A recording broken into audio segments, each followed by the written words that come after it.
दोस्तों, आप सभी का स्वागत है एचडी शिवदर्शन ब्लॉग में। आज की जो कथा है बहुत ही सुंदर कथा है। हमारे श्रीमद् भगवत गीता में भगवान कहते हैं, जो व्यक्ति महाराज ने मेरे शरीर को पांच भौतिक देह समझता है और ये चिता में जल करके राख हो जाता है, ऐसी भावना जिस व्यक्ति के हृदय में आती है वो व्यक्ति तो अपवित्र है ही, उसको देखने वाला भी अपवित्र हो जाता है। वे भगवान हैं। हम सब लोगों को ज्ञान देने के लिए, सत्पथ दिखाने के लिए, सद्मार्ग दिखाने के लिए, लीला करने के लिए पृथ्वी पर आते हैं। मातृ गर्भ में रहते हैं, जन्म कैसे लेना चाहिए वो सब भी करते हैं, लेकिन मृत्यु कभी नहीं होती। बस वे अंतर ध्यान हो जाते हैं, अदृश्य हो जाते हैं, अपनी लीला पूरी करके प्रस्थान कर जाते हैं। एक बार किन्हीं व्यास जी की कथा सुनना था मैं। किसी व्यास की निंदा नहीं है, मैं नाम भी नहीं लूंगा, लेकिन मंच पर बैठ करके वे अपनी कथा में कह रहे थे कि भगवान कृष्ण की जब देह शांत हो गया तो यदुवंशियों ने उनका अंतिम संस्कार किया तो उनका सब जल गया, शरीर, हृदय नहीं जला, और वो हृदय समुद्र में बहता बहता जगन्नाथपुरी पहुंच गया। वही हृदय भगवान का जगन्नाथ जी के हृदय में रख दिया। ये बिल्कुल गलत वाक्य है। कभी जीवन में ऐसा वाक्य कोई बोलता हुआ भी दिखाई दे जाए ना, तो एकांत में ले जाकर, सबके सामने मत कहना, लेकिन एकांत में कहना, भैया आपसे प्रार्थना है आज के बाद ऐसा कभी मत बोलना ठाकुर जी के लिए। वह जन्मा है, जन्माद्यस्य, श्रीमद् भागवत का प्रथम श्लोक इसी बात से शुरू होता है, जन्माद्यस्य यतोन्वयाद इतरतः, जो जन्म आदि मृत्यु के बंधनों से इतर है। भागवत का प्रारंभ भी इसी शब्द से होता है और लोग व्यासपीठ पे बैठ के वही बात कह देते हैं। भगवान का पांच भौतिक देह नहीं है, वो चिन्मय शरीर है ठाकुर जी का। उसका कभी अंत नहीं होता, वो सदा सर्वदा के लिए चिन्मय रहता है। अदृश्य होते हैं ठाकुर जी, अंतर ध्यान होते हैं ठाकुर जी। और श्रीमद् भागवत में तो स्पष्ट लिखा है, तिरोधाय प्रविष्टोयम। ठाकुर जी देखते ही देखते भगवान द्वारिकाधीश का विग्रह एक ज्योति बन गया, और ज्योति बनकर के तिरोधाय प्रविष्टोयम श्रीमद् भागवतार्णवम, भागवत के ग्रंथ में प्रविष्ट हो गया।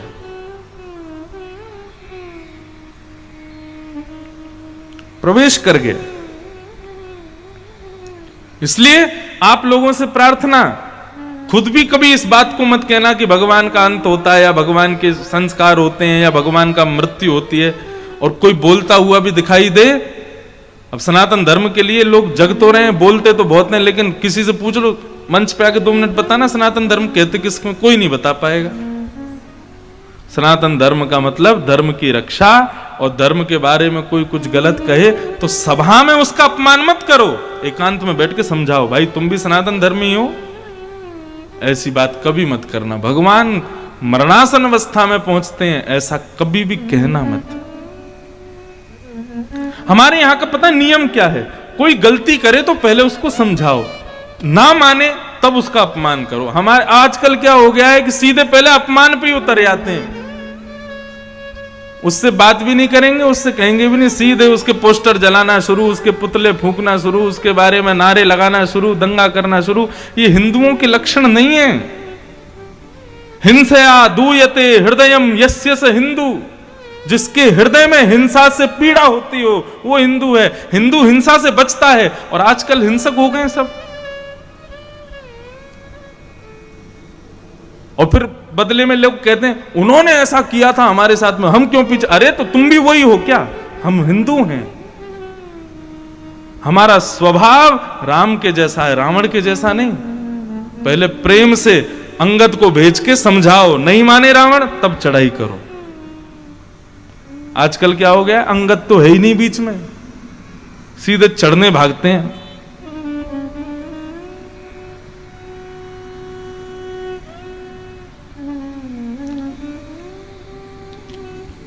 थोड़ा सा समझना चाहिए हमको। राम दयावंत हैं, राम सुकोमल हैं, राम कितने कितने सौम्य हैं और हम उतने ही उग्र होते जा रहे हैं। क्षमा कीजिएगा, माफ कीजिएगा, लेकिन उग्रता हिंदू का लक्षण नहीं है, सौम्यता हिंदू का लक्षण है।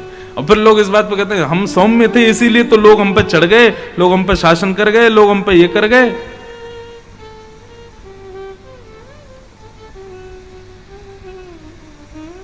आभूषण सौम्यता है, सौम्य ही होना चाहिए हिंदुओं को। और जब सौम्यता का अपमान हो तब उग्र तो राम भी हुए थे, लेकिन पहले सौम्यता तो लाओ।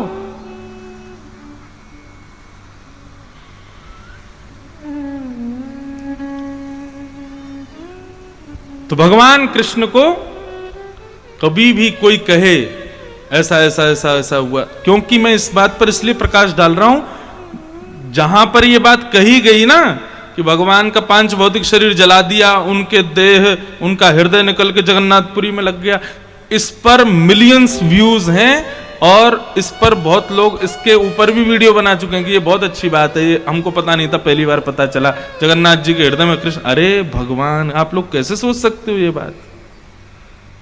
भगवान का शरीर जलाया गया, ये सुनकर के ये बोलने वाला, गीता में स्पष्ट लिखा है कि ऐसा कोई कहे कि भगवान 5 भौतिक देहधारी हैं, वो व्यक्ति तो अपवित्र है, उसको देखने वाले व्यक्ति को कपड़ों सहित नदी में कूद जाना चाहिए, इतना अपवित्र है वो व्यक्ति।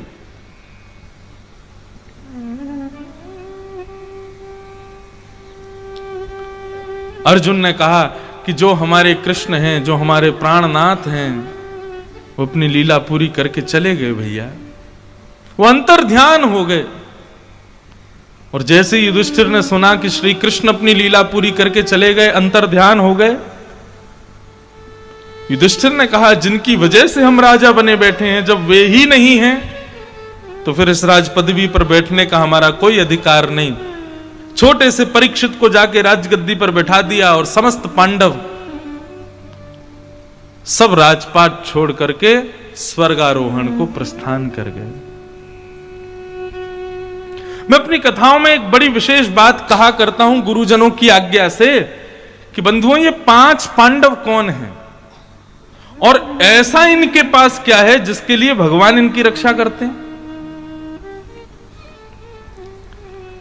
देखो, इसको इस प्रकार समझो, हमारे हिंदू वैदिक सनातन धर्म के जितने भी ग्रंथ हैं ना, उन ग्रंथों में बताई गई कथाएं, जिस पात्र की कथा है वो पात्र कोई ना कोई एक स्वभाव है, वो स्वभाव हमारे भीतर भी है। मतलब युधिष्ठिर हमारे भीतर भी है, अर्जुन हमारे भीतर भी है, दुर्योधन भी हमारे भीतर है, रावण भी हमारे भीतर है, कंस भी हमारे भीतर है, राम भी हमारे भीतर है।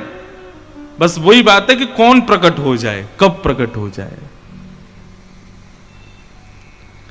तो ये 5 पांडव कौन हैं? युधिष्ठिर, भीम, अर्जुन, नकुल, सहदेव, 5 पांडव। महाभारत के विजेता के रूप में पांडवों का नाम लिया जाता है। और महाभारत क्या है? कोई हजारों वर्ष पहले कुरुक्षेत्र के मैदान पर युद्ध हुआ था और वहां पर कृष्ण ने गीता का ज्ञान दिया था, कौरव पांडव भिड़े थे, पांडवों की विजय हुई थी, महाभारत समाप्त हुआ था? नहीं, सब कुछ हुआ था, लेकिन महाभारत कभी समाप्त नहीं हुआ। आज तक महाभारत चल रही है। आप कहोगे अब तो नहीं चल रही, कुरुक्षेत्र में कुछ नहीं। कुरुक्षेत्र में नहीं हो रही है, ये पूरा भारत, पूरा विश्व ही कुरुक्षेत्र है और हम आप सब लोग ही योद्धा हैं, एक दूसरे से लड़ ही रहे हैं, सबकी महाभारत चल रही है। हम सब महाभारत के योद्धा हैं। बहुत ध्यान से सुनिएगा। लेकिन हमारे पूर्वाचार्यों ने बताया भाई महाभारत में जीत किसकी होगी? पांडवों की होगी। तो हम लोगों को यह पहचान करनी है कि कहीं हम कौरव तो नहीं है। हम पांडव होंगे तो ही इस संसार की महाभारत में जीतेंगे। तो पांडवों के लक्षण क्या हैं, उन लक्षणों को सुनो। युधिष्ठिर धर्म, भीम बल, अर्जुन स्वभाव, नकुल बुद्धि और सहदेव स्वरूप। ये पंच गुण ही पंच पांडव हैं, लेकिन हमारे गुरुजी बताते हैं कि ये पंच गुण कौरवों के पास भी हैं। कौरवों के पास भी धर्म है, कौरवों के पास भी बल है, कौरवों के पास भी स्वभाव है, कौरवों के पास भी स्वरूप और बुद्धि है। तो मतलब हम यदि धर्मावली हैं, हम बलवान हैं, हम स्वभावशील हैं, हम बुद्धिमान हैं, हम स्वरूपवान हैं, तो इससे भी कोई जरूरी नहीं है कि हम महाभारत जीत जाएंगे। पांडव तो हैं हम, लेकिन पांडव युद्ध तब जीतेंगे जब साथ में दो लोग और हों। पहला, पंच पांडवों की पत्नी द्रौपदी, और द्रौपदी का स्वभाव है दया। कल हम लोगों ने सुना, अपने बच्चों के हत्यारे को मुक्त करा देती है अर्जुन के चरणों से। इसका मतलब उसके अंदर दया है। तो मतलब हमारे पास धर्म है, बल है, स्वभाव है, बुद्धि है, स्वरूप है, लेकिन दया नहीं है, द्रौपदी नहीं है। तो द्रौपदी ना होना इस बात का द्योतक है कि हम कौरव हैं। बात समझ में आ रही है? यदि हमारे भीतर दया नहीं है, यदि किसी व्यक्ति के अंदर दया नहीं है, उसके मुंह पे मत बोलना, लेकिन अंदर ही अंदर समझ जाना ये कौरव ही है। क्यों? इसके अंदर दया नहीं है। और यदि कोई व्यक्ति खूब बलवान, खूब धर्मनिष्ठ, सब कुछ है, लेकिन दया भी है, तो समझ जाना यही पांडवों में से कोई एक है। दया।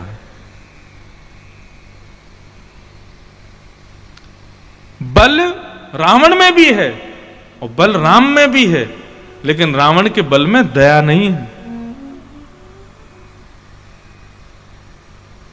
धर्म हमारा भी है और धर्म उनका भी है, लेकिन हमारे धर्म में दया सिखाते हैं। इसलिए हमारे यहां पशुवध, पक्षीवध नहीं किया जाता, क्योंकि दया है। इसलिए महाभारत युद्ध को पांडव कब जीतेंगे? जब दया साथ में हो, यानी कि द्रौपदी साथ में हो। लोग मजाक उड़ाते हैं कई बार, अरे महाराज आपके पूर्वाचार्यों ने क्या किया? मैंने क्या किया? बोले 5 पति 1 पत्नी। मैंने कहा तुमको फिलॉसफी नहीं पता है। वो 5 पतियों के 5 स्वभाव हैं, धर्म, बल, स्वभाव, बुद्धि और स्वरूप। ये 5 गुण हैं मानव के, और इन 5 गुणों के साथ यदि दया यानी कि द्रौपदी ब्याह नहीं करेगी तो 5 भक्षण करेंगे, रक्षण नहीं करेंगे।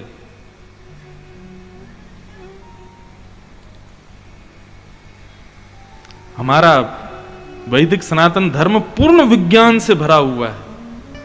तो पहला तो द्रौपदी का साथ होना जरूरी है, और दूसरा कृष्ण का साथ होना जरूरी है। और कृष्ण कौन? ज्ञान स्वरूप, सौम्य स्वरूप, निर्वैर स्वरूप, निर्द्वंद्व स्वरूप। बहुत सारे स्वरूप हैं कृष्ण के।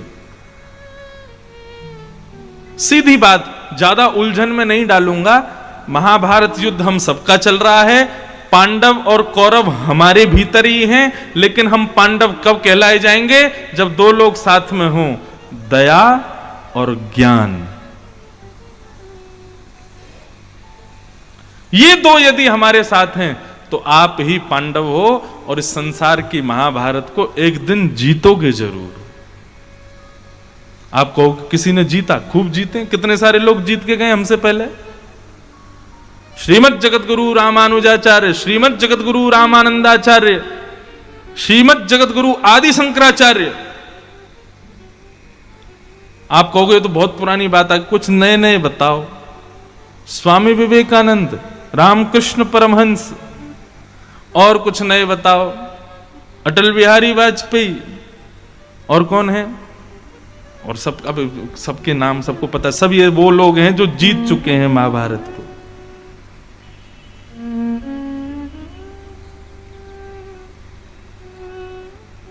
बंधुओं, भागवत सुनने का विषय नहीं है, मैं फिर कहूंगा, भागवत चिंतन का विषय है। यहां तो केवल पाठ आपको सुना दिया गया है, असली कथा तो आप अपने घर जाके सुनते हो, जब अगर एकांत में बैठ के उसका चिंतन करते हो कि मैं सुन के क्या आया हूं। यदि आपने चिंतन नहीं किया ना कथा का, तो ये समय की बर्बादी हो जाएगी। भागवत का चिंतन जरूर करो। तत्श्रुण्वन, आज्ञा है भागवत में, तत्श्रुण्वन प्रपठन विचारण परो। जब तक इसका विचार नहीं करोगे कि व्यास जी ने क्या कहा, आपको विषय समझ में नहीं आएगा। आज स्थिति यह है, भारत में हजारों भागवत की कथाएं चल रही होंगी इस वक्त। यदि आप खोजने निकलो कि पूरे भारत में कथाएं चल रही हैं, हजारों लाखों कथाएं चल रही हैं, लेकिन उद्धार कितने लोगों का हो रहा है, सुधर कितने लोग रहे हैं? बिल्कुल भी नहीं। क्यों? क्योंकि लोग केवल सुन के चले जाते। विश्वास मानिएगा, यदि 1000 की भीड़ बैठी है ना, तो सुनने वाले केवल 10 हैं उनमें।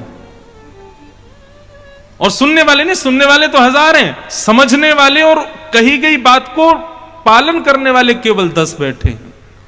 1000, 1 लाख आदमी यदि बैठा है तो बहुत मानिए 100 ही हैं उनमें से जो उसको समझ रहे हैं। यदि सब समझने लग जाएं तो भारत का तो स्वरूप ही बदल जाए, भारत का नक्शा बदल जाए, हिंदुओं का स्वभाव बदल जाए, सब कुछ बदल जाएगा। हमारे पास वो स्वरूप, सोने की चिड़िया, सोने की चिड़िया भारत को कहते हैं। लोग सोचते हैं हमारे पास सोना बहुत था। अरे स्वर्ण वो वाला स्वर्ण नहीं, ये ज्ञान रूपी स्वर्ण हमारे पास है, जो किसी के पास नहीं है, पूरे विश्व के पास नहीं है।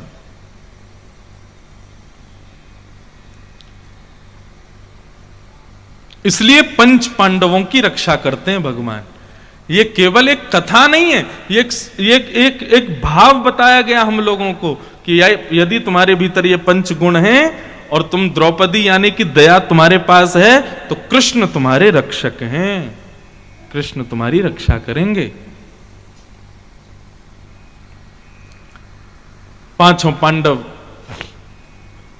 स्वर्गारोहण को प्रस्थान कर गए और परीक्षित को राज्य गद्दी पर बैठा गए। छोटे से परीक्षित, भारत का सबसे छोटा राजा है परीक्षित, जो कि अपनी बाल अवस्था में ही राज्य गद्दी पर बैठ गया। ब्राह्मणों को निर्देश देकर के गए, कि ब्राह्मणों को कह के गए कि आप परीक्षित को बताते रहना क्या करना है, कैसे करना है। बंधु एक बात बताएं, ब्राह्मण कभी शासक नहीं रहे, ब्राह्मण सदैव निर्देशक रहे। और आज स्थिति ये हो गई है कि ब्राह्मणों के निर्देशनों का पालन करना और उसके पीछे बड़ी राजनीति चलती है। ठीक है, ज्यादा हम राजनीति पे ना बोलते ना उसमें ज्यादा जाते हैं।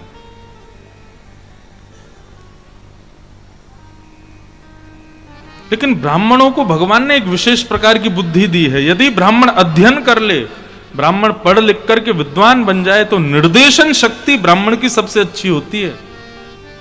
निर्देश करना कि ऐसा करो, ये करना चाहिए, ऐसा करना चाहिए। चाणक्य, आद्य गुरु शंकराचार्य, सब अब नाम बोलने में आए तो बहुत नाम आ जाते हैं। निर्देशक के रूप में ब्राह्मण रहे सदैव, और राजा सदैव हाथ जोड़ करके पूछते थे, जो ब्राह्मण कहते थे वही करते थे।